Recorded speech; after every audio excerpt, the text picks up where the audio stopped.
গাড়ির সমস্যা ছিল। গাড়ির কোনো সমস্যা দেখবে এই যে জিনিসটা কিভাবে লাগছে এই জিনিসটা একটু লোড করতে হবে।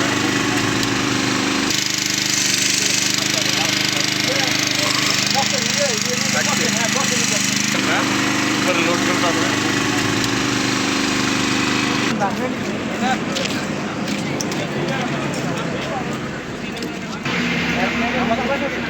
সব হলো ব্যাটারি ব্যাটারি হ্যাঁ সব ব্যাটারি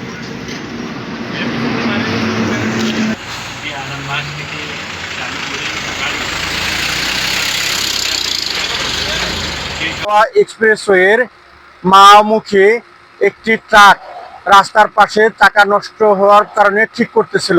পিছন থেকে একটি দূরপাল্লার এসি বাস এসে নষ্ট ট্রাকটির পিছনে ধাক্কা মারে, ফলে বেশ কয়েকজন যাত্রী আহত হয় এবং অনেকেই আটকা পড়ে। আহতদেরকে উদ্ধার করে শ্রীনগর ফায়ার স্টেশন, শ্রীনগর উপজেলা স্বাস্থ্য কমপ্লেক্স সহ বিভিন্ন হসপিটালে প্রেরণ করেছে।